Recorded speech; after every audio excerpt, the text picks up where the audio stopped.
Washington Fellow at the Institute for Peace and Diplomacy. The Washington Program is a new initiative of the IPD focused on cultivating a better understanding of the changing nature of global geopolitics, particularly the transition to a multipolar world, and advocating for a new and more dynamic approach to U.S. foreign policy based on Washingtonian realism. Committed to interest-based analysis and advancing diplomacy, America's national interest, and a more holistic conception of realism. Our panel today, After Nuland, a turning point for U.S. involvement in Ukraine, will address how American foreign policy toward Ukraine and Russia might change in light of the recent departure of Victoria Nuland, the Biden administration's hitherto Undersecretary of State for Political Affairs. But first, I'd like to introduce our panelists. First, we have Nicholas Vostev, Senior Fellow at the Carnegie Council for Ethics, International Affairs, and Editor-in-Chief of Orbis, a prominent quarterly journal of world affairs. Nick? Next, we have Jennifer Kavanaugh, Senior Fellow in the American Statecraft Program at the Carnegie Endowment for National Peace. Yep. Additionally, we have Nikolai Petro, Professor of Political Science at the University of Rhode Island and a Senior Washington Fellow at the IPD. And finally, but certainly not least, we have Andrew Latham, Professor of Political Science at, forgive me if I mispronounce this, Macalester College, and a Senior Fellow also at the IPD. Delighted to be here. It's McAllister. Sorry.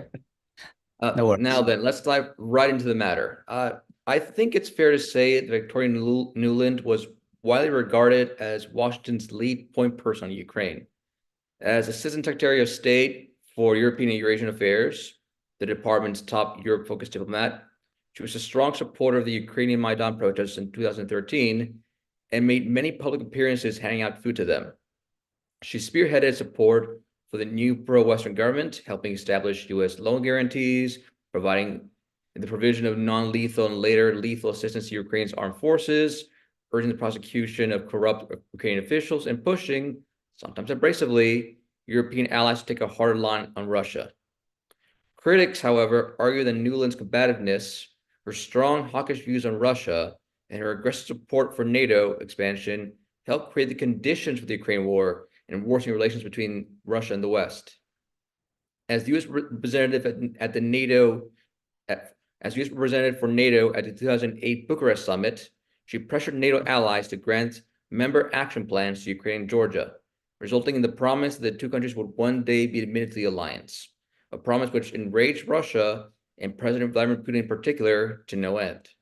Later, when the Obama administration was openly trying to lower tensions with Russia via its reset policy in order to implement its pivot to East Asia policy, critics point out that Nuland seemingly paid no heed to the president's priorities, encouraging the Maidan protesters and pressuring European allies.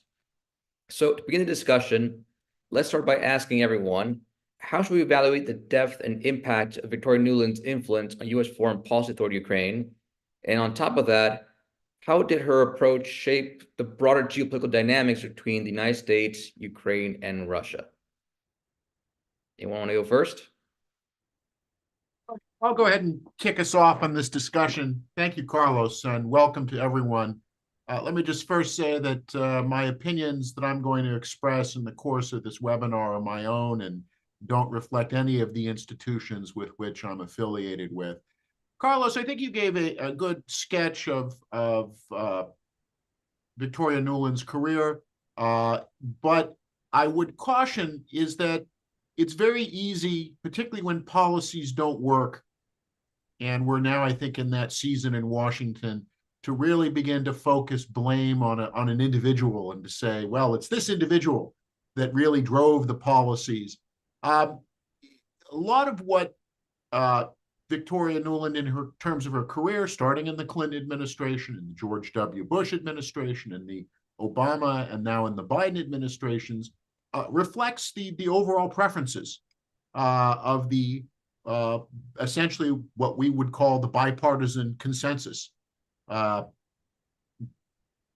we talk, for example, about NATO enlargement, it's to say, well, that she was pushing for it, yes, and of course, in the Senate, Joe Biden, Hillary Clinton, Barack Obama all voted for legislation which mandates that the United States support the NATO aspirations of Ukraine, Georgia, and Moldova. So it's not as if she was a sole figure working here and reluctantly pulling the rest of the U.S. government. It was smack dab in the mainstream of what the U.S. government has wanted in terms of NATO enlargement, containing, expanding the size of the Euro-Atlantic community, really not preparing to end a strategic competition with Russia in Eurasia. So to that extent, the fact that she has stepped down doesn't necessarily mean that there is a whole-scale change, but I think what we're going to maybe end up discussing in the course of our webinar is emphases, nuances that may change in U.S. policy, but not that I don't at this point envision a whole-scale revision of the U.S. approach either towards Ukraine or towards Russia simply because she has completed her term of service in the U.S. government. Yeah, could I, being the second Nick, take off from there and say that I agree with Nick Gloiziev pretty much, but I would like to do so in less diplomatic terms. To wit, I think of her as the hitman rather than the contractor. Her focus on geopolitical advantage, she focused on the geopolitical advantage to be gained in action by the United States. And this coincided with the Sullivan-Blinken focus on promoting democracy. Always a winning combination, I think, in DC. When reflecting on her overall success, I think it can be attributed to her personality, which combines, at least from a distance, it seems to me, a sharp focus on goals and the means to achieve them, ruthlessness, especially bureaucratic ruthlessness in their execution, and indifference to the long-term costs, especially to others, F the EU, and the apparent absence of moral qualms about all of the above. She strikes me, in other words, as a classically Machiavellian advisor. She tells the prince that it is essential to make ruthlessness into a virtue, not because she is evil, but because there exists simply no higher power or greater force to defend the state than its own power, or as we would now say, to defend the national interest. Andrew, you seem to have some thoughts. I try to have at least one or two before noon every day. That's what I tell my students. I want to kind of circle back just a little bit to talk about the conceptual and intellectual roots of Victoria Nuland, as she likes to be called. I was just teaching a class the other day about it was a lot of things we covered, but we were talking about neoconservatism. And I asked them to Google neoconservatism, and it was up on the screen in class. And prominent public figures who are neoconservative, Victoria Nuland is on every list all the time. And neoconservatism, of course, means a lot of things in terms of domestic politics, but in terms of international politics, it boils down to, as we all know, this.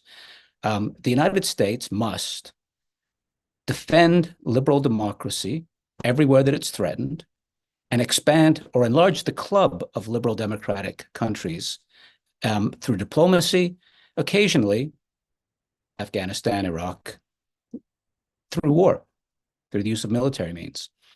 And to see her name figure so prominently on that list suggests a lot of things, and especially her connection to the Center for New American Security. Again, not a conspiratorial kind of thesis here, but there's a mindset. There's a set of reflexes when it comes to international relations amongst what used to be called the wise men back in the 1950s. Now we call it the blob, right? The foreign policy establishment, which is a primacist notion that the United States should be leading and defending and expanding, when necessary, this rules-based international order, which 5 minutes ago was called the liberal international order. And Victoria Nuland seems to be the kind of avatar of that mindset and those set of conceptual and intellectual reflexes. Has her successor been confirmed? Yes. Do we know? Kurt Campbell, was that? Yep. Yep. He's confirmed. Mm-hmm. Yep. He's also Center for New CNAS people. I'm not sure his reflexes are going to be any different, to be honest. This is the conventional wisdom in Washington amongst the foreign policy establishment that the U.S. must do these things in order to preserve this particular order and enlarge the club of liberal democracies. I'm not sure that her departure, conceptually, I'm not sure that individuals make all that much difference. But in this very specific case, one individual being replaced by another who shares the same fundamental worldview, I'm not sure policy is going to change all that much, although it does create an opening. I'm going to leave it at that. So if I could just build off that, I think when I was thinking about this question before the panel, the question I was asking, if Victoria Nuland hadn't been in that position, who would have been there? Would it have been someone that looked radically different, or would it have been someone who held very similar views and had sort of very similar qualities that have been already described? And my guess is that it would be the latter. People that tend to succeed in those jobs tend to be calculating and willing to make tough decisions and willing to push costs sort of into the future in order to achieve near-term goals. They vary in how they define U.S. interests. Some are more realist in the sense that they have a more narrow conception of U.S. interests, and some have broader conceptions that include liberal democracy. So I would put the neocons in that class. So, there's some variation, but the profile of people who are in these jobs, especially over as long a period of time as Victoria Nuland was, tends to be pretty similar.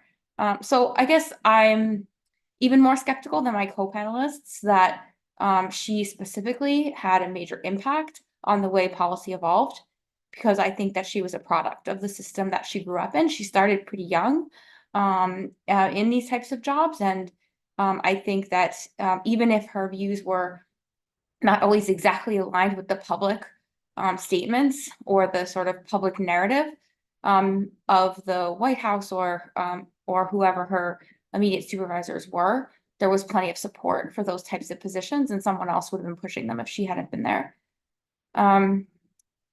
In terms of how things might change now that she's gone, I would agree with the assessment that they probably won't change that much because there are plenty of people who hold similar views. I think policy may be led by different key actors.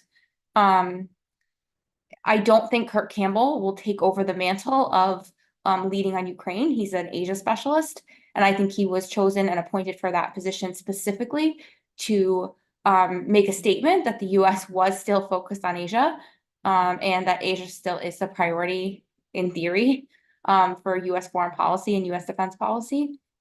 So I think that he won't be the voice for continued U.S. support to Ukraine, but I don't think that the narrative will change, certainly not before the November election, because Biden has built sort of his whole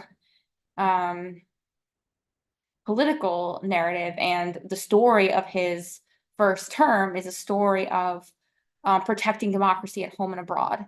And if he tries to push Ukraine towards negotiations, and it looks like Ukraine is going to lose, that's a major failure that he'll have to grapple with as he's trying to run for re-election.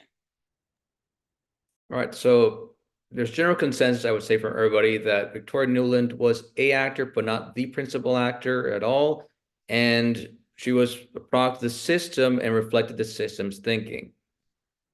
Given this, now that, well, despite her being identified in, let's say, if not the public eye, then a segment of the public eye as the Ukraine person. That being said, her departure does create, again, in the public perception, an opportunity for a shift, which seems like there probably won't be that. So let's dive into the first question, into the first, let's frame it further by saying, all right, then, which are the key institutions or principal individuals that are shaping Ukraine policy now, sans Nuland? Is it the NSC? Is it a replacement in State Department? Well, Carlos, I think the first thing that we really have to address, and this does touch on the question, as I said, of changes in nuance, but also the question of blame for policies that have not succeeded. And just to go back to the summer of 2022, so when it was clear that the initial Russian approach was the Russians thought that they could quickly use military force to cause a change of regime in Ukraine, present everyone with the fait accompli of some sort of, hey, we're going to replace or cause the Zelensky government either to replace it or cause it to change its position to adopt Russian proposals on neutrality and on restoring links with Russia that have been severed. When that didn't work, the arguments, as I understand them in Washington, as they were told to me, the set of assumptions were that Russia was going to basically run out of steam by summer 2022, would not be able to sustain operations, that the Western sanctions would cripple the Russian economy, that U.S. front-loaded aid to Ukraine would create a much more resilient Ukrainian military, and that by the summer of 2023, the European Union and European members of NATO would have completely geared up so that the U.S. could hand off Ukraine as an area of responsibility primarily to our European allies, and therefore focus back on Asia Pacific. And I think this is why the commentary about the choice of Kurt Campbell is important, because there is a sense that the timeline hasn't worked as expected. By this point in the timeline, where we were in 2022, by this point in 2024, we were supposed to be full bore focused on the Indo-Pacific. The Ukraine issue was supposed to be settled. Of course, there was no expectation of a blow up in the Middle East, such as we've seen since last October. And that hasn't worked out. The Ukrainians have not done what was expected of them. The Russians have not done which was expected of them, which was they were supposed to collapse. The Europeans have not done what was expected of them, which was to really get their defense industrial base into high gear and to be able to sustain the funding of Ukraine. And so the administration is now faced with the sense, and I think this is, Jennifer, your point is exactly right. This coincides with an election year. There is a hope that Ukraine will not fail, or that this will not become an issue on the campaign trail. Russia is not obliging the Biden administration, given what Russia's been doing on the front lines over the last several weeks. But then with what's been happening in the Philippines, South China Sea, is a reminder that the U.S. can't sort of keep Ukraine at the top of the geopolitical agenda without running risks to its longer-term strategy toward China. And so I think what we're going to see in the coming months is an attempt to recalibrate on this. For the first time, you're having people in Washington, not experts and analysts, but people in the policy community begin wrestling with what people were talking about 2 years ago, which was Korea scenarios, freezing a conflict.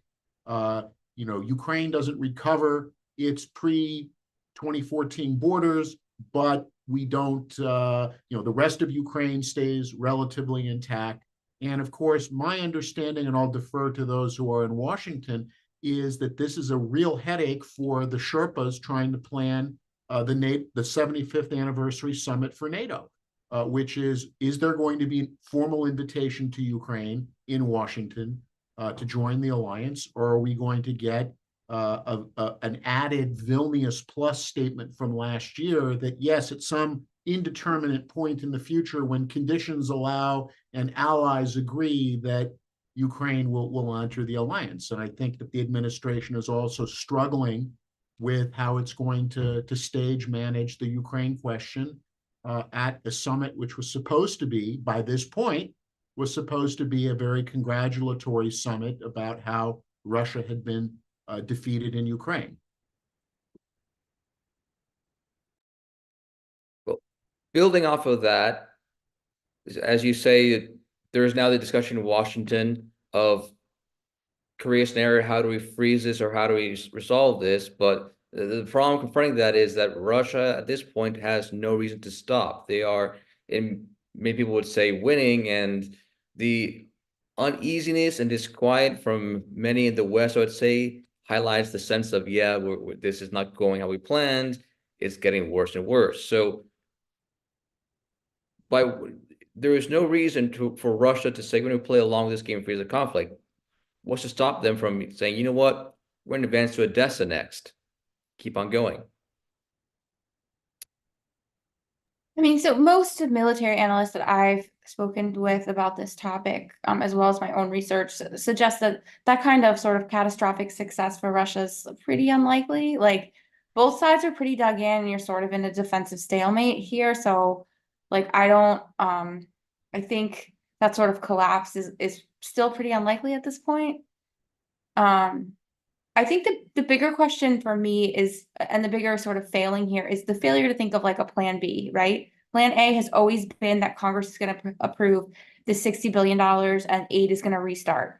And there's no plan B, and the administration has refused to talk about a plan B. And that's been going on for some time. So you're right that Russia has, over the past 6 months, sort of gained a strategic advantage, but the funding challenges were apparent 6 months ago. So there could have been an effort, I think, earlier to make some sort of shift and to start thinking about, like, okay, what is the plan if the money gets held up? And that conversation never really happened. I think the Biden administration might say that they had no willing partners, like in the US Senate or the US House, but talking to people there, my impression is that that's not true.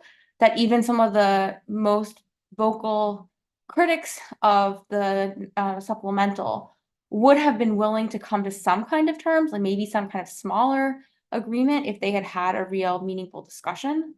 But that, again, didn't happen. And I think this goes back to sort of like the real driver of the strategy and of the sort of uncompromising approach to the Ukraine conflict that's existed since the beginning. This idea of, like, as long as it takes, as much support as needed for as long as it takes, you know, wasn't Victoria Nuland. You know, to me, it's sort of a combination of Jake Sullivan, Tony Blinken, and the broader group at DoD. A lot of the assessments, you know, about timeline came from DoD. They didn't come from State Department. You know, they were military assessments conducted by DoD that turned out to be so incorrect and wrong, which shouldn't be surprising, given the failures the United States has had in the past in sort of diagnosing and predicting how partners would perform in military conflicts, even with U.S. weapons and training.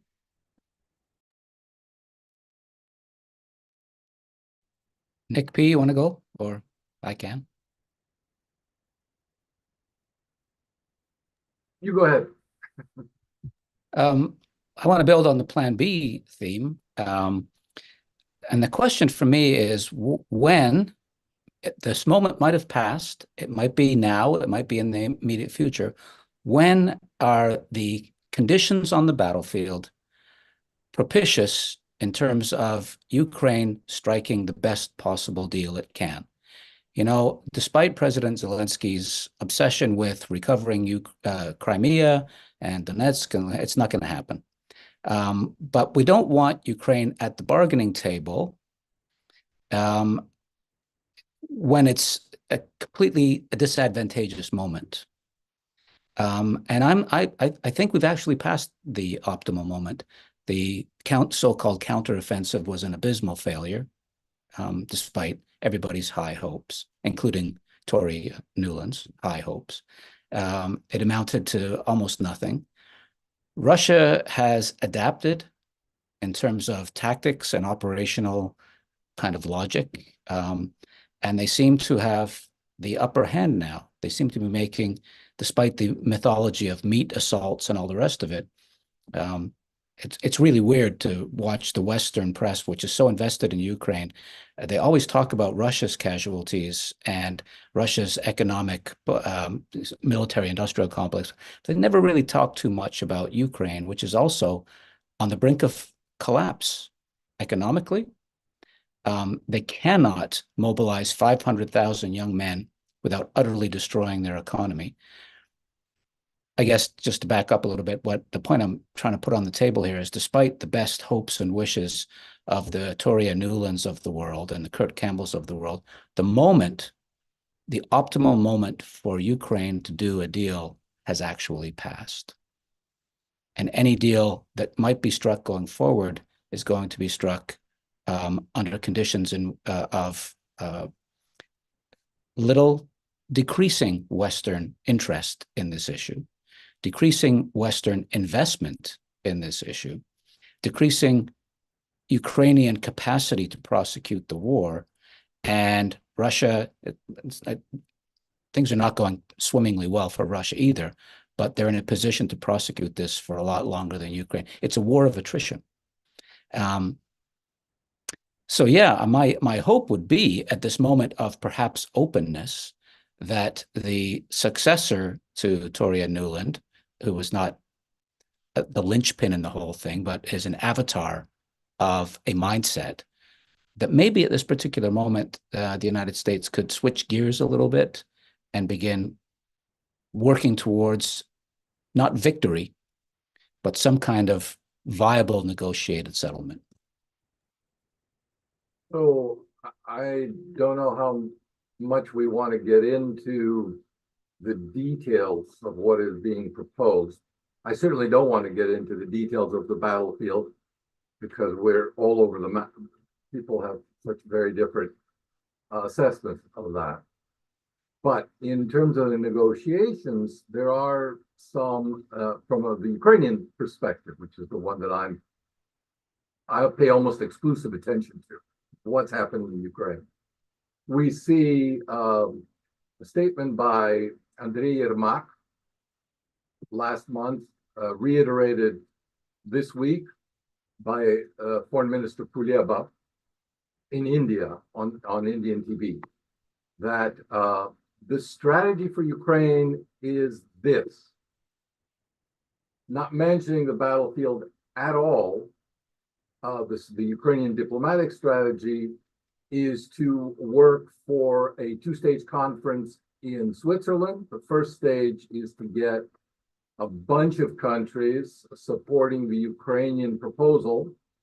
And then, in violation of the security and national defense directive that Zelensky himself signed, to then make a proposal as if it were sort of at the behest of these senior partners of Ukraine to Russia. Kuleba actually said, we will then begin the process of negotiating with Russia with the backing of all these other countries. And to that, Lavrov, foreign minister of Russia, made a very, very small step in that direction, which was to say, well, if they're willing to open negotiations, we are also willing to talk about security guarantees to any of the people who are supporting this initiative on behalf of Ukraine.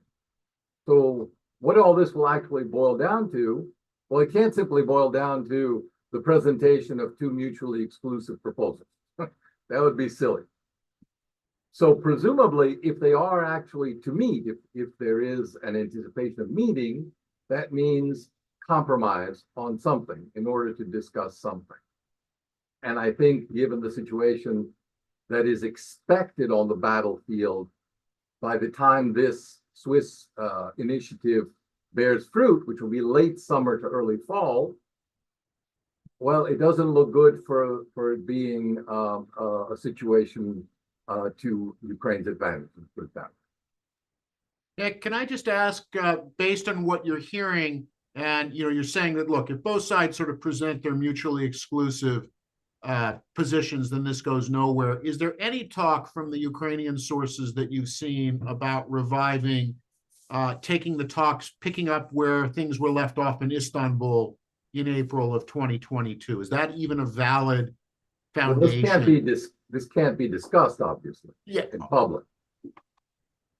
Beyond that, everyone in Kiev has a friend in Moscow, and everyone in Moscow knows somebody in Kiev. You'd have to be in the middle of it to really have a sense of who's talking to what about whom. And then there's, of course, the question of the internal bureaucracy. Who's going to tell Zelensky? Not me, not you. This becomes one of those bureaucratic nightmares that one sees in a lot of capitals, but that has real personal political implications in the Kiev Zoo. Well, I personally am shocked to hear that that's true of all capitals everywhere. Just kidding. Yeah. But from a 30,000-foot perspective, without being in the weeds, recently Zelensky was cashiered. Yeah. Right? And Danilov now. I think that's a very interesting. Because he said we can't win this war if you define win as recovering all of the territory pre-2014. That's not going to happen.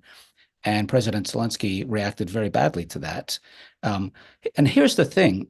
Ultimately, when I think of a negotiation, quite apart from the sort of balance of probabilities and who's got the upper hand and whatnot, I can't see Putin giving up on some basic claims. And I can't see Zelensky giving up on some basic claims at this particular moment, right? If there's a disastrous, from one perspective or the other, development on the battlefield, then maybe. But Zelensky would be out of power the day after he said, okay, Crimea, the Russians can have that back. I can't see him surviving that.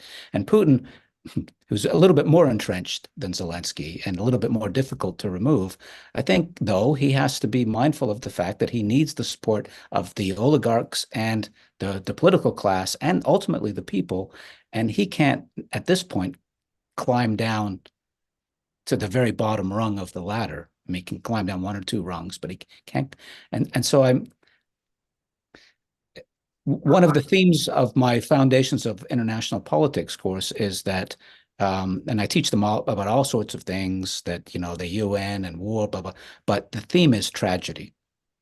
And that sometimes, well, in international relations all the time, the prospect of tragedy, that there's a bad choice, a bad option, a worse option, and a horrific option, but there's no good option. And I think that's what both Zelensky and Putin are facing at the moment. And that doesn't bode well for the Russian people, and it doesn't bode well for the Ukrainian people, and it doesn't bode well for the American taxpayer. Right. So we're in a situation where things are, depending who you ask, either stabilized or trending against Ukrainians. There is not yet the grounds for negotiation, since it requires giving up some things that neither side wants to give up. And by the time we reach a situation where we're going to discuss, this would mean loss for one side or another, potentially the Ukrainian side, but point being, we're not there yet. In the midst of this is, of course, the US election, and the war is playing a pretty, I'm not going to say determinant, but it's very much in the background, and the Biden administration cannot handle and to pitch to taxpayers, let's put more money for Ukraine and Gaza and Taiwan, et cetera, et cetera. So will the politics of the US election impact the course of the war, if at all?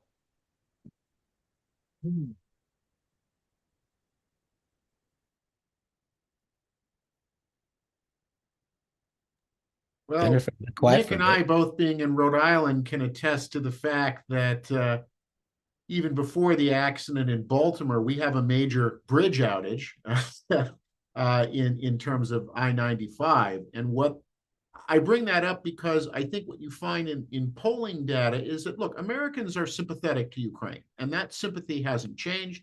There are still Ukrainian flags flying in many places. But the prioritization question starts to kick in. That, yeah, I did an event recently, and the sentiment was, look, Ukraine tugs at the heart, but when people start contemplating the pocketbook, they're looking at infrastructure. So now we have the Baltimore Bridge as well, and Baltimore Harbor, and how that's going. Already people projecting what that's going to do to inflation because of disruption of services, the border crisis, and not just simply the crisis at the border, but how it is straining resources from New York City to Boston to all across the country. And I think you're right that this creates this notion of how much money is available, how much can be sent overseas. A related question too, because is even if Congress passes money, I mean, I'm very struck by this almost talismanic approach that somehow money just magically turns itself into, equipment. And, the reality is we have a defense industrial base in the United States and in Europe, which has not scaled up. I jokingly remarked a few weeks ago that, the Czechs are talking about, we're going to find shells for Ukraine. And I'm waiting for the revelation that through intermediaries, the Czechs end up buying North Korean shells, because where are you going to get the equipment from? So it's not just simply if the U.S. passes money that magically the next day it changes the course of the battlefield, but increasingly now that you have these events happening domestically, it does change the calculus where members of, and what we're seeing is that as far as I'm aware, and I will ask the panel if they have any indications, I'm not aware of any member of Congress who currently is holding up the Ukraine aid package who is facing any political consequences. People may complain, they may come out and say it's terrible, but I'm not aware that anyone is changing their view on that because they're getting massive domestic pressure from their constituencies. And I think that reflects the softness of the support for continued aid to Ukraine. It's more emotional, but at the end of the day, I don't know that people are going to change their vote for their member of Congress based on how that member voted or did not vote on Ukraine aid. But I'm interested in hearing what the rest of the panel may think on this. Yeah, so if I could make a couple of points building off that. So the first is on the question of turning money into equipment. I think the idea is that if the money were appropriated, then the DoD would be more comfortable sending equipment that they have overseas, which could happen pretty quickly. The money would then go into the defense industrial base and they would be replenished by new equipment. So if that's the plan, the things can get to Ukraine more quickly, but the cost is borne by the US military in the sense that now they're out and they're already facing, I think it's $10 billion in things that they've sent that they haven't gotten. They say, I mean, I don't know, after all the accounting problems that they've had and money that they found in the couch cushions, I'm really skeptical of how much we can trust their numbers. But the bottom line is that there is a gap between what they've sent and what they've gotten. And if the plan is to send stuff now and kind of backfill, my concern about the backfill is, number one, it takes time to ramp up new factories. And number two, the real binding constraint on the defense industrial base is not the factories, it's the workers. They don't exist. There just aren't. And that is a much harder problem to fix, because you can't just drag anybody off the street and ask them to build a nuclear submarine. Not everyone is trained to do that. Not everyone can have the clearances.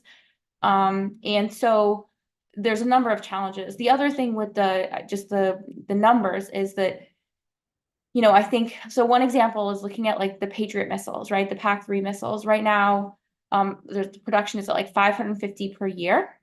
With the supplemental, that will go to 650 per year. Estimates suggest that Ukraine needs 2,000 a year. So we're increasing an incremental amount. It's going to come nowhere close to meeting Ukraine's needs. And for those who make the argument that putting this money in the defense industrial base is good for jobs, like, okay, maybe a little bit, but number one, defense spending is a really bad job creator. So if you're looking to create jobs, there's much better ways to invest the money. And number two, we're investing in the wrong types of systems if what we're trying to do is build up a defense industrial base that can help us compete with who is supposed to be our major adversary, which is China. Like, we don't need 155 munitions to fight in the Taiwan Strait. We need long-range strike missiles, and we need ships, and we need submarines, and we need bombers. Like, that's not what we're sending. So we are potentially going to get a bump up in the defense industrial base were this bill to pass, but in the wrong areas.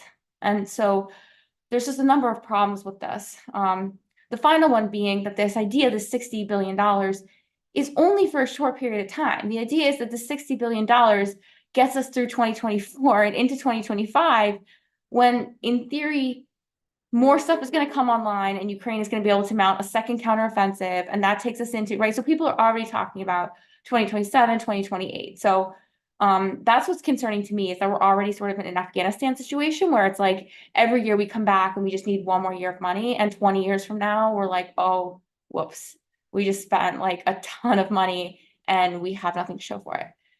On the question of the election, you know, a lot of people in DC right now are really infatuated with the idea of this is going to be a foreign policy election. I hear that all the time, and I am really disagree with that.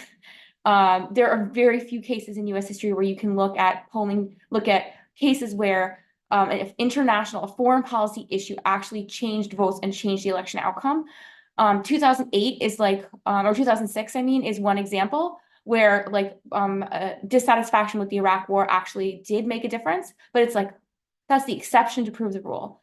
In the current context, people are not going to change, the small number of voters who are undecided are not going to change their vote based on Ukraine. So I completely agree with this idea of prioritization. Like, even if foreign policy is higher this year than other years, the issues above are just going to swamp it out. So I think that foreign policy matters in the sense that it constrains what Biden can do, like, because he doesn't want a disaster on his hands that makes him look completely incompetent, because that could just spill over into everything, right? He's incompetent on this issue. He's incompetent on every issue. We can't vote for him. But in terms of like whether voters are actually looking at this, I don't think that's the case. And I don't think any politician, no matter what they say, no politician in the House or Senate actually believes they're going to get voted out of office on Ukraine. Can I just jump in to amplify and agree with all of those comments? This is not 1940 when FDR quadrupled the American defense budget, but these were simple technologies. Right? This was Fordism. This was just production lines. You actually could drag anybody off the street to hammer this or screw that, and it was going to. But that's not the world we live in today. Not only are we not investing, but the technologies are way more complicated. We need not 155 millimeter shells, which anybody can make, but we need hypersonics. We need all kinds of really high tech stuff. And so I just wanted to amplify that. And the other point I wanted to really underscore here is that Americans, and I'm a new American in the sense that I wasn't born here, I immigrated here, we don't care about foreign policy. I mean, I do professionally, but as an electoral issue, once in a blue moon, it's a big thing. But generally speaking, most Americans, I think, are casting their ballots on the basis of their sort of proclivities or intellectual reflexes or whatever, or what's going on domestically at this particular moment. So I just want to, again, underscore and amplify Jennifer's points. I thought they were well made. To embellish on that a little bit. So since part of the assumption seemed to be to include Europeans as a second pivot, allowing America to focus its attention more on Asia and the Europeans would take up the slack, I think there is not a great enthusiasm in Europe either for ramping up this defense. There is, in a general sense, of demonstrating unity of purpose. And the further east you go, the more bellicose the rhetoric. Conversely, however, the further west you go, leaving aside England, which is an island unto itself, the enthusiasm there is I think, a mile wide and an inch deep. And I think we may see some rather dramatic changes in policy toward Russia, to the extent, and if it comes to pass, that in more than one or two countries, but a series of countries, we begin to have populist governments being elected into power. Then there will be a real coalition to rethink. And you look at the Italian coalition, we have all sorts of voices that are dissonant from the current prime minister, who are essentially prime ministers in waiting themselves. Matteo Salvini has basically said, I don't like this policy at all toward Russia, and he's a notable Russophile in that political camp.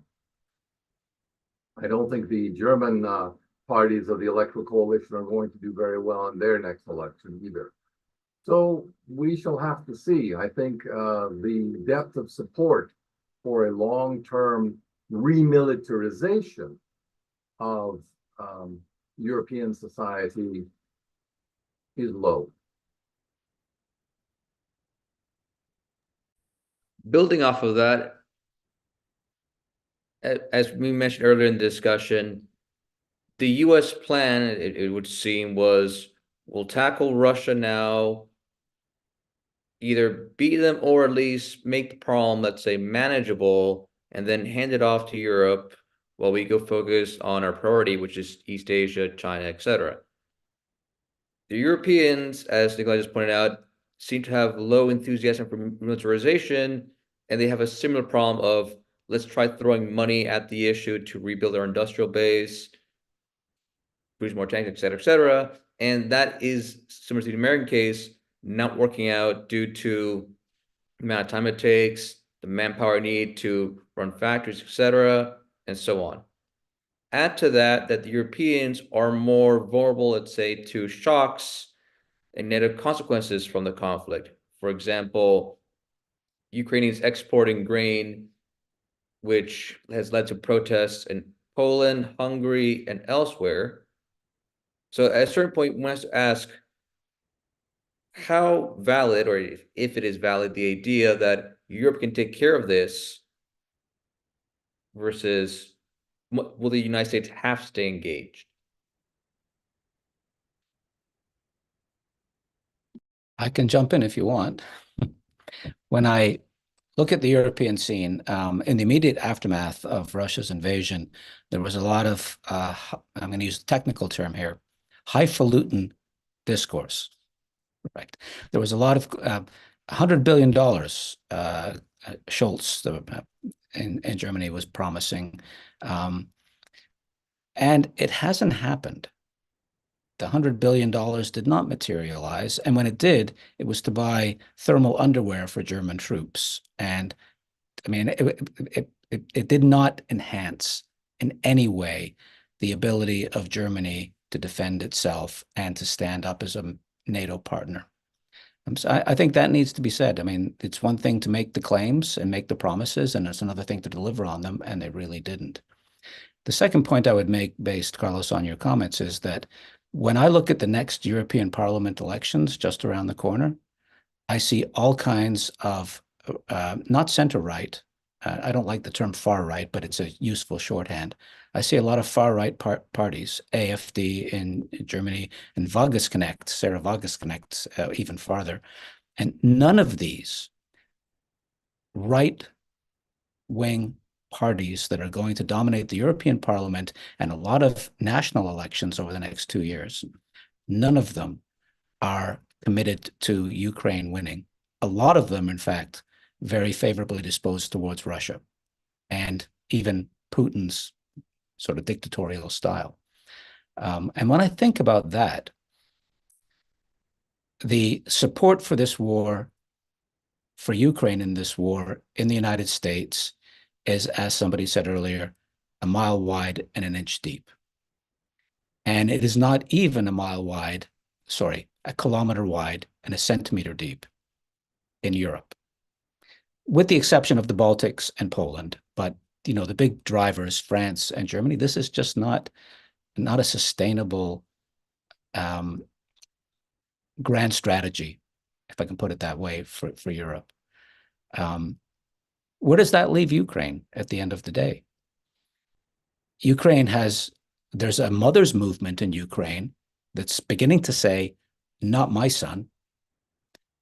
There's a political economic dimension. If you mobilize 500,000 young males, you're going to cripple the economy, because who's going to do all the stuff that the young males are doing in the economy? So there's that going on within Ukraine. And then in broader European context, there's declining support for this war, which is likely to manifest in this next election. And then if we broaden the circle just a little bit more, places like Canada and the US, oh yeah, we love Ukraine, it's fantastic. Could I please have my taxes cut? These things don't go together. So, as I said a little bit earlier, I'm wondering if we've passed peak pro-Ukraine in the West. And I'm wondering if we passed peak pro-Ukraine in terms of a bargaining position with the Russians, vis-a-vis the Russians. I don't relish in this. I don't like this, but I'm a realist. So I'm like just saying, Zelensky needs to get over himself and kind of, okay, we got to strike a deal. And it's not going to be the best deal. And we're not going to reclaim Crimea. And we're going to lose 20% of our territory. But if he frames it this way, we won the war.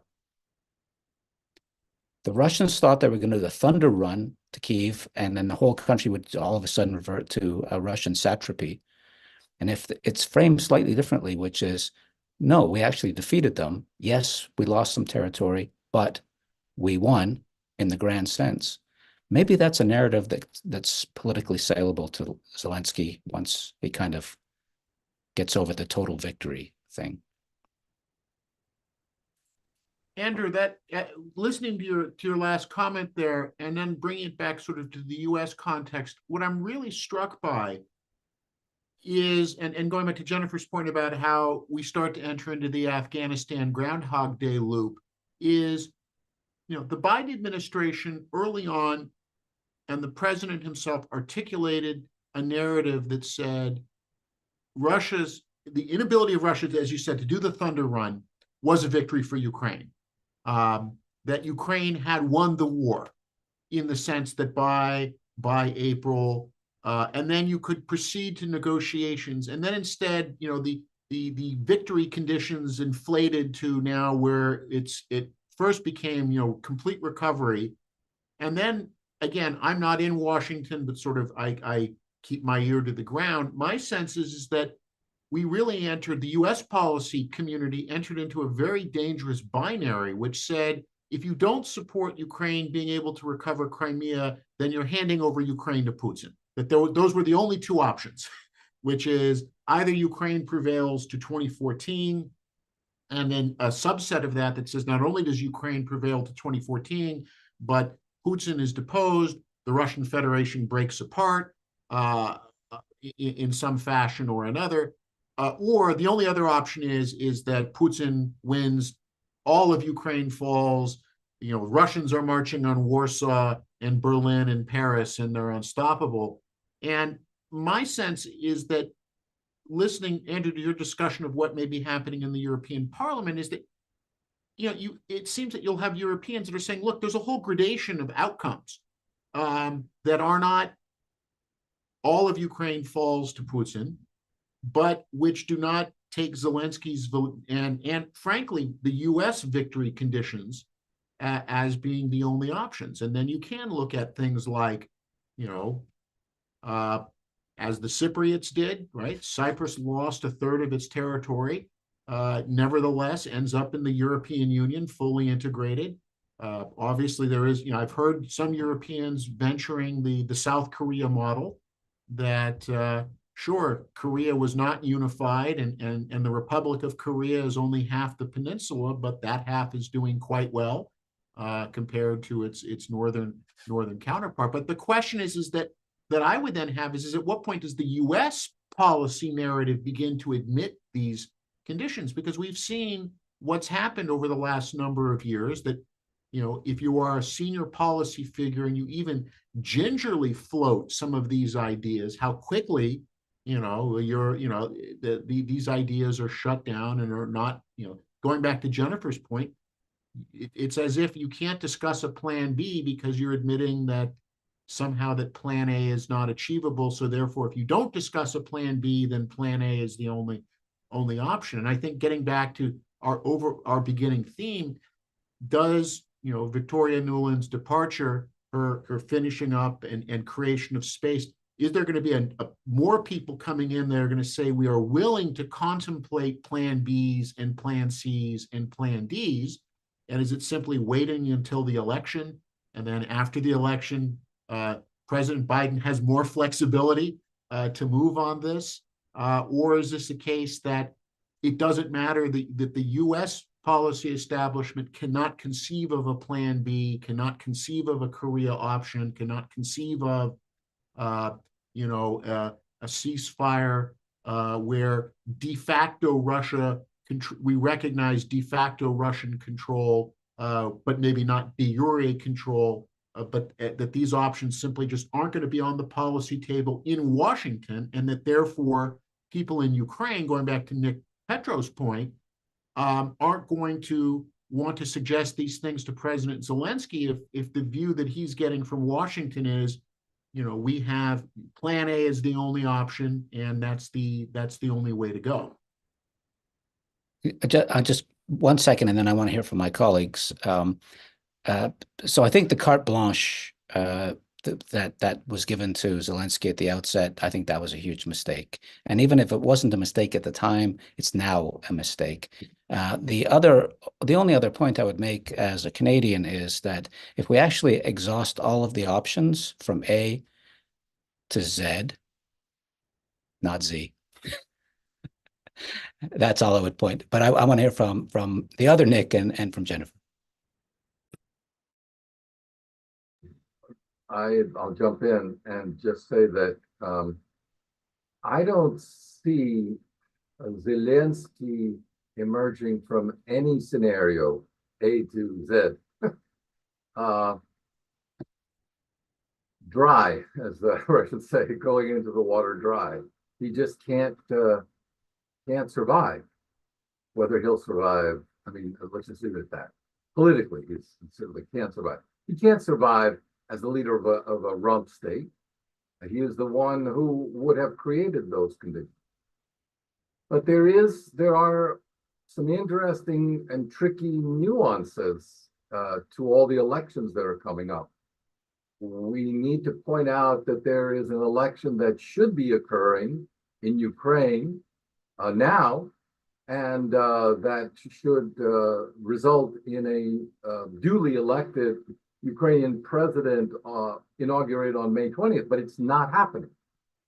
And what happens after that date is not only of interest, let's say, to constitutional scholars, it is also a political talking point as to the legitimacy of this current government versus any alternative political figures to this government, if this government is not succeeding, not fulfilling the so-called mandate of the people, and now can easily be deemed illegitimate as well, just under constitutional conditions that should be in place, that should be observed in Ukraine.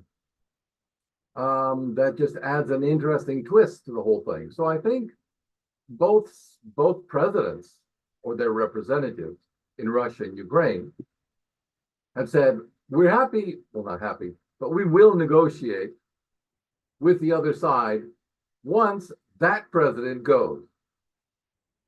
I don't know, maybe in an ideal world, the ideal solution would be fire both presidents and see see what happens, see who emerges to talk to each other. So going back to sort of the original question of whether or not Europe can take over, I think for me, the big problem is that the US isn't forcing them to, right? Like they have the economic strength to do this. You know, I feel that if there suddenly were no other option, they might overcome some of the small challenges that seem to trip them up. But because the US makes it easy on them and sort of bails them out every time, they're not actually forced to work together. So, you know, I think a great example is like all the European countries are spending more on defense now than they were when the Ukraine war started, but they're doing a worse job at spending that money in a coordinated fashion. So like they still haven't overcome the fundamental challenge, which is that they can't coordinate on spending. Now, there have been some advances in the past, I would say like a couple of months, like their new strategy, and there's been some move to consolidate like the number of different tanks they buy and things like that. But we'll see if those actually pan out, right? Because has always been a kind of tricky subject. The Germans don't want to be dependent on the French for tanks, and the French don't want to be dependent on the Germans for airplanes. You know, for historical reasons. So, you know, for me, that's like overcoming those. It's not about the money. I don't even think it's like about the political will to have a better defense industrial base. It's about the ability to coordinate. And if they don't coordinate, I don't think they can achieve the scale needed to replace the United States, just because each together it's a quite sizable economic bloc, but each individual country is rather small. I think the other challenge Europe faces is that there's a lot of diversity in terms of the attitudes towards what should happen in Ukraine. You have the Baltic states that are, and Poland, that are sort of very averse to any sort of negotiation because they feel that then Russia will come for them next. I think that's probably not the case, but that is at least driving their calculus. And then you have the countries in Western Europe that feel a much less acute threat and are much less willing to sort of mobilize. So I think in terms of Europe coming to some kind of consensus on, you know, whether or not it makes sense to push Ukraine towards political solutions, that will be a pretty big stumbling block, is the inability to have consensus inside of the European Union. And it will be interesting to see if there were another Trump presidency, how they would respond. I think Trump would be much less willing to continue US aid to Ukraine, which would, even if he stays in NATO, I think that would force the Europeans' hand to maybe make some more significant changes. At the same time, I think my last point is that the US also tends to get in Europe's way. So when Europe does make small steps towards coordinating and spending together, the US tends to interfere because they worry about being displaced. So if Europe puts aside a bunch of money and they say, we're going to spend this on European defense contractors, the United States gets exercised because they want their contractors to be able to get that money too. So I think there's both a need for the United States both to kind of like push the baby bird out of the nest and let it try to fly, as well as, accepting that like with this changed relationship would come not an irrelevance of the United States to European defense, that's never going to happen, but maybe a smaller role for US defense contractors in Europe. But there's a big world out there and lots of people are buying weapons. So I feel the defense contractors will be okay, even if they can't sell all of their arms to Europe. Just very, very quickly to underscore that, 30 years ago, I wrote my PhD dissertation on exactly this, the European fighter, the EFA, right? And the Americans were, on the one hand, really promoting European defense industrial integration. And then on the other hand, they were saying, but us too, we've got to be involved as well. We can't be excluded from this. And so there's some mixed signaling that's been going on forever within NATO. Yes, you Europeans get your act together, but not in a way that excludes us, right? Which is why the EU, on the EU side, it's never amounted to much in terms of security and defense, because the Americans have always been there saying, no, NATO, which includes us, right? So, Jennifer, I just thought those comments were absolutely apt. So we have let's say the recurring theme of actors and nation institutions won't act unless I'm not going to say forced to, but we get into a position where they're forced to act. Europeans won't, let's say, coordinate until we're waiting or looking for something that'll push them to coordinate better. United States foreign policy community is not thinking in terms of a plan B until an X event occurs, in which case they'll be forced to start thinking in terms of plan B. What would it take, in your view, to everyone for that to happen? What would be the thing that forces the United States foreign policy community to say, you know what, we need to find a solution to this, and we need to start taking this seriously? Would it be a battlefield loss? Would it be the Trump election? Well, I think I think we're talking about actions that would be taken by Russia that would push NATO and the United States over the edge and to take a decisive step toward intervention. And the only two that I can think of are the use of tactical nuclear weapons by Russia in Ukraine and an assault acknowledged assault by Russian missiles on a NATO country, so even a supply base in a NATO country. And as I was reminded just last week by a former very senior official in the U.S. government, Putin has been very, very careful to say he would never do those, even though the doctrine maybe could be fudged a little bit on the tactical nukes, but it's pretty clear that he has rejected both of those categorically. And I don't think he's going to be led into some sort of, trap in that respect.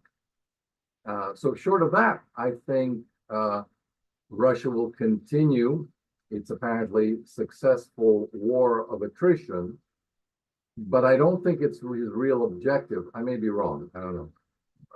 And obviously the objectives would grow, mission creep over time. But at least at the outset, and I think probably for now, the objective is maybe the partition of Ukraine, the capture of additional strategic territories to ensure as much as possible the safety of the Russian and Ukrainian border regions now under Russian control. But there's really very little benefit to Russia to conduct a major assault in Western Ukraine, which would be clearly a territory, I think, of underground partisan activities against Russian occupation for a very long time, which I think would not necessarily be the case in the regions that Russia now occupies. A couple things. The first has to do with building on Nick's points, and what I'm seeing, at least my assessment of the change of the strikes that the Russians are doing now in Ukraine, which is the power to really go after power, after infrastructure, after places where, I don't think that the strikes at Sirsky were accidental, being that that's one of the few places that if Ukraine were ever to get F-16s, that if they're going to be based within Ukraine, that's where they would have been based or would be based.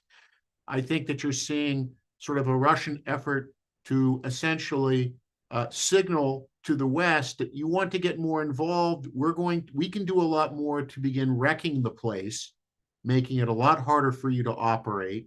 And then, by the way, we'll hand you the repair bill fine, you want Ukraine, you want Ukraine to be part of the West, here you go, and, good luck with reconstruction. And, just to keep in mind, one of the things we have forgotten, I think, in Washington, and I raise this issue and I get either blank looks or I get the daggers staring at me, is, we know how this story could play out because it's called Georgia.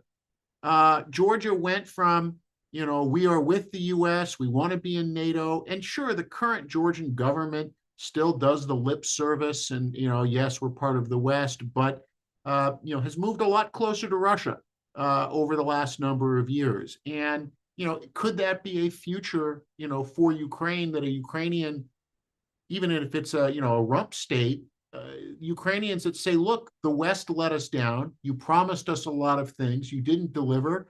And we don't like Russia. We still want to be part of the West, just as the Georgians will say that. But, now we will accommodate ourselves. We'll be more pragmatic in our relationship to Moscow. I don't know that we're even thinking of that as a possibility, in part because we can't conceive of different political forces, just as in 2008, we didn't conceive that there could be political forces other than Mikhail Saakashvili and the United Georgian Movement. And Saakashvili's fate today is a reminder that politics can change. The other thing I think we have to be aware of is that we talk a lot about Russia and Ukraine like this is a hermetically sealed environment. And again, what has happened in the Middle East since October? Going back to Jennifer's point about munitions, is there's been a new demand source that suddenly Israel needs things and Ukraine isn't at the top necessarily of the delivery list. That changes U.S. perspectives. It has really changed the narrative of the Ukraine war in the global South because the United States is now in a position where things it criticizes Russia for, it is less willing to do so when it comes to Israel. Israel has been proposing, I'm really struck by some of the proposals Israel has for, security zones in Gaza, and then thinking, this looks a lot like Medvedev's proposals for security zones for Russia and Ukraine. And so the impact of how this, and again, that's another case where, the Gaza thing we all expected to be over by now. This was supposed to be a week-long operation in Gaza, and it's dragging on. We didn't have the Houthis on our dance card, being able to affect the Red Sea. That changes things. And then, of course, China, which is not just sort of sitting passively back, is looking for how it can turn the Ukraine situation to its advantage in its relationship with us, with Europe, with Russia, what it can do in the region. And these are all potential game changers, along with what happens in our own domestic politics in the fall. And this could lead, I think that this idea that we and Zelensky will determine at a time and place of our choosing how this ends, increasingly is going to erode. And I do want to circle back to one last thing, again, to the theme of our discussion today, which is, one reason why the Ukraine agenda could, at least in my assessment, could shoot up the way it did in 2022 was, other parts of the US government, other regional interests were told, hey, we need you to take a back seat for a while. Let's handle Ukraine and then we'll pivot. And, both South Asia, Southeast Asia, East Asia, and the Middle East are all now saying we need more US time and attention. And just simply looking at Secretary Blinken's schedule, doesn't fly to Kiev as much anymore. He's a lot more in the Middle East now. And I think that reflects that even if the Europeanists in Washington really want to keep Ukraine policy at plan A, the US having a global set of interests may mean that at some point we reach the balance sheet and say, we've done what we can for Ukraine, holding action in Ukraine because other parts of the world are more critical to US interests. If I can just jump in and building on that, I'm wondering, I've been thinking and writing about this for a while now, spheres of interest might be a way of thinking about international politics, international order, world order, that we have consigned to the dustbin of history. That's something that the Europeans did 150 years ago. But I'm wondering if we in the West had simply accepted not the Russian imperial dream, not even the security dilemma, but just the idea that there's a Russian sphere of influence, and if we intrude on that, bad things are going to happen. So constantly encouraging from 2008, Victoria Nuland, by the way, was a big advocate of this, constantly encouraging Ukraine to drift westward, to become a member of the European Union and NATO, et cetera, et cetera, et cetera, violates the logic of spheres of influence. And for me, as a kind of realist of whatever stripe, I think that's a recognition of reality, that these great powers, in their periphery at least, have, I won't say legitimate claims, but claims of influence that we can't ignore at our peril. And we did ignore at our peril in 2008, 2014, and as late as 2021, the US administration was reaching out to the Ukrainians saying, yes, you should be part of NATO. And the Europeans were saying, yes, you should be part of the European Union. And it kind of poked, and I know this is a fraught discussion, but it kind of poked the Russian administration in the eye, because they were thinking, I think, not in terms of Russian imperial, blah, blah, blah, but they were thinking that Ukraine, they saw NATO creeping westward, or eastward rather, over time. And they kept drawing red lines.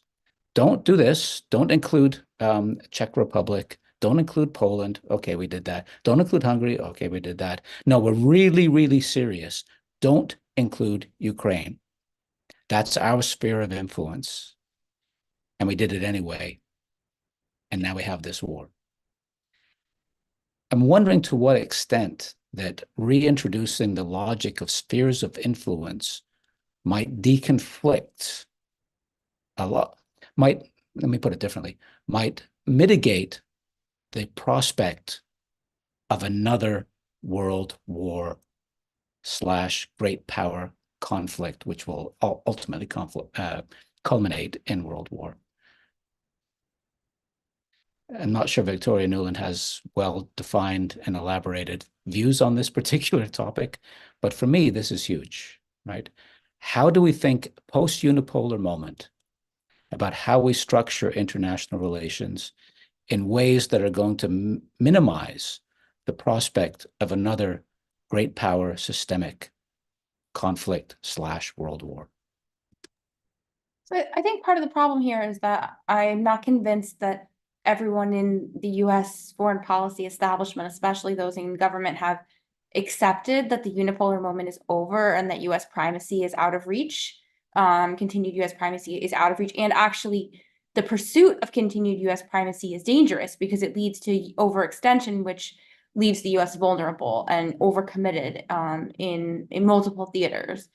And, so I think the idea that Russia could have a sphere of influence is completely incompatible with the idea that US primacy and liberal democracy must reign over the entire world.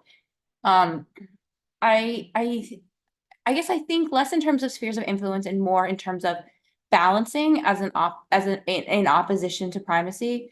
So if one strategy is to pursue US primacy, another would be instead to think about balance of power and maintaining a balance of power. So, the US doesn't necessarily need to be the dominant, the US can prevent Russia or China from being a regional hegemon, but without becoming a hegemon itself. And that requires thinking like, which countries have a major impact on balance of power. And, maybe those are the ones where the US wants to build and focus its relationships, and other countries, it might not have a big impact if it was outside of sort of the US sphere. And I think Ukraine is a good case there. Would US interests be dramatically damaged if Ukraine was outside of, the US alliance network? Would the United States be able to prevent Russian hegemony in Eurasia without Ukraine on its side? I think the answer is yes. And in that sense, I think you could do similar calculations looking at China, but I think, maybe that's sort of like an alternate way to think about sort of great power politics, is a focus not on maintaining hegemony, but preventing the hegemony of key adversaries to protect US interests. I think the spheres of influence idea is always going to be controversial. So if that's something that, like, we as a community of people who are dismayed by the continued pursuit of US primacy are going to promote, we probably need a different name for it. Like to repackage it in a way that doesn't bring up ideas about sort of, I don't know what the right word is, but the idea of countries being sort of like beholden to the United States as a patron. Although, I mean, as a realist, that's the reality. Anyway, those are kind of my thoughts on that. In terms of like a turning point in Ukraine, the major thing I'm watching is the $60 billion and what happens to it. Like, how long does it get pushed off? And is there a path in the House? I'm not convinced there is. And potentially, if the House tried to reattach, say, like that, their immigration bill, and then it had to go back to the Senate, I think it would get held up. So, I think that could be a forcing function that forces the administration to rethink it if it doesn't pass pretty soon. So I'm sort of watching that. And then the other key turning point is the election, obviously. I just wanted to jump in because this is, we fall into these patterns in Washington debates. So spheres of influence, I completely agree with Jennifer, right? Because the president has always, he said that in Munich in 2009, we don't recognize spheres of influence. When you raise something like that, you're saying a country can't make its choices and so on and so forth. But again, it's this binary, and it's also the costs and benefits. So that if the United States and Europe really wanted Ukraine fully in the Euro-Atlantic community, we were never willing to pay the price for it. And I'm not just talking about confronting Russia, that was part of it, but also the economic price. We just simply were never able to do it. So we've always had it as, well, it'll happen and we'd like you to do it, but we're really not going to put a lot up front for it. And essentially, we've always tried to get Russia to acquiesce to that. So I think that's one. The second is, and I think, Andrew, this goes to your point, look, whether or not Russia's interest in Ukraine, we think that they're legitimate or not, is in a way irrelevant. Because if Russia's going to act on them, they're not waiting to get a permission slip from the United States as to what they think their interests are. But what we could have done, and it comes back to why I'm very frustrated watching over the last 20 years, we fall into these binary choices. And we look at, countries like Azerbaijan or Kazakhstan, which have zealously defended their sovereignty against Moscow without having to join NATO, without having to join the European Union. You negotiate arrangements. There were a number of options where Ukraine could have had very robust ties with the West, and negotiated where the West was what the West was preparing to do to negotiate that, and to get at least Russian acquiescence to it. This goes back, though, Andrew, to your point, and I think that we can't go back to those models that were being discussed in the 2010s, about even before the Crimea in 2014, because there's too much water under the bridge now. But I remain frustrated by the binary approach that either it's Ukrainian, everything has to be pre-2014, or really this sense, and I'll make this my last point, we still seem to fundamentally in our heart of hearts say all of this is going to just be resolved not only when Putin is gone, that's A, and it goes to Nick's point, the post-president, and then the second is if Russia would just somehow just disappear, we wouldn't have any problems. Russian Federation breaks apart, or something like that, then wouldn't that be great?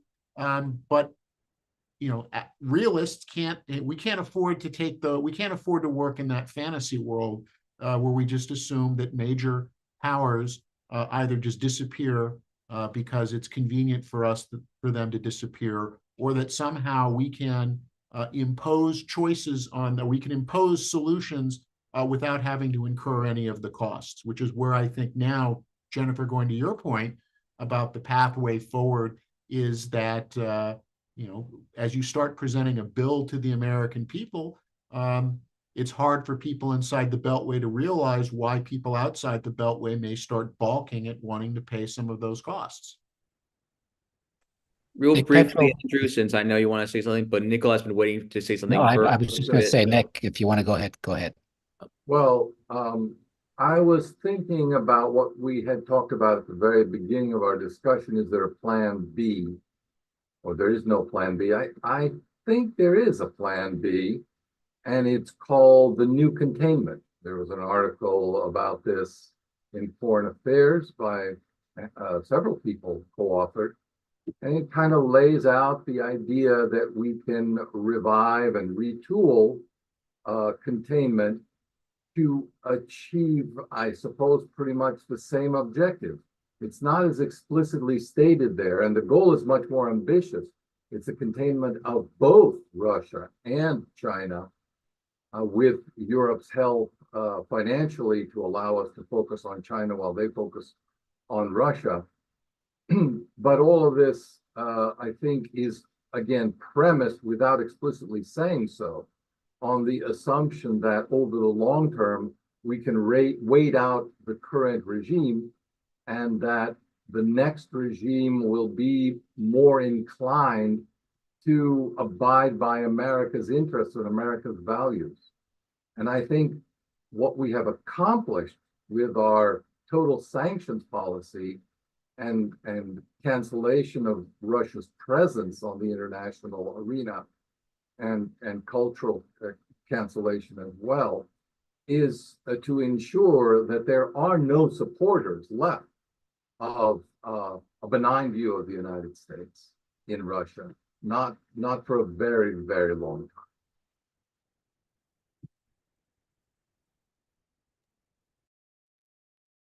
Andrew, you had something you wanted to say? You seem to be muted. Building on Jennifer's points and also Nick, both Nick's points, I'm very much, for what it's worth, in favor of prudent balancing. I think when we bring the frame of Cold War 2.0, which inherently involves containment 2.0, whether it's China or Russia or both, I think bad things start to happen. And prudent balancing, of course, prudence, one of the cardinal virtues, requires a certain amount of judgment, obviously. But it's not, we the United States can, in my judgment, cannot adopt a grand strategy which says that if we contain Russia, because this is Kennan's vision, right? It's not just containing Russia, it's containing Russia to delegitimize it and eventually bring it down, bring that regime down. Whether we apply that logic to Russia or Iran or the People's Republic of China, I think that is a recipe for disaster. I think careful, prudent balancing, because I'm not naive, we shouldn't let the Russians do whatever they want to do, or China do whatever they want to do, or God forbid Canada to do whatever it wants to do. We just can't. But that's different. That prudent balancing is conceptually fundamentally different from containment.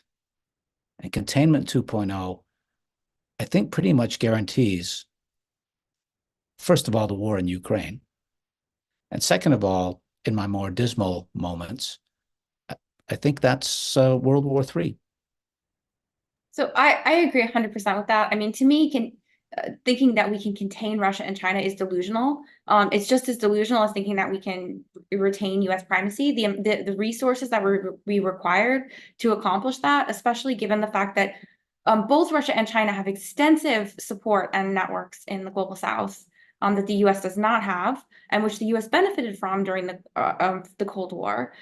And there's a hypocrisy to it as well. There's this idea that like any gain made by Russia or China is inherently bad, but similar moves by the US are okay. I think about it more in the Indo-Pacific context. We build new bases and expand our access agreements. That's great and a victory. When China builds a new base, it's a catastrophe and everyone's hair is on fire. So there's like, and this is why I keep coming back to the idea of balancing. Like, it's no longer sustainable for the US to think that it can outspend China or contain Russia. These countries are going to be active in the global sphere, and the United States needs to have a much narrower conception of what are its core interests, and how do we allocate the resources we have to protect those interests, and what sort of what can we absolutely not tolerate from Russia and China, and what do we not like, but it's not going to compromise those interests, and we have to just let it go or let someone else handle that challenge. Sometimes you just need to suck it up. And on that note, and in the spirit of sucking it up, I think we would like the conversation to continue, but unfortunately, we are out of time for today. So I'd like to thank all of our speakers for this very insightful conversation, as well as to all of you who are watching and listening. For those of you who may have missed parts of this panel, the entire discussion will be published on IPD's website and YouTube channel. I would also like to encourage everyone to subscribe to IPD's newsletters and follow us on social media for future events, roundtables, insights, and so on. So thank you all and have a good weekend.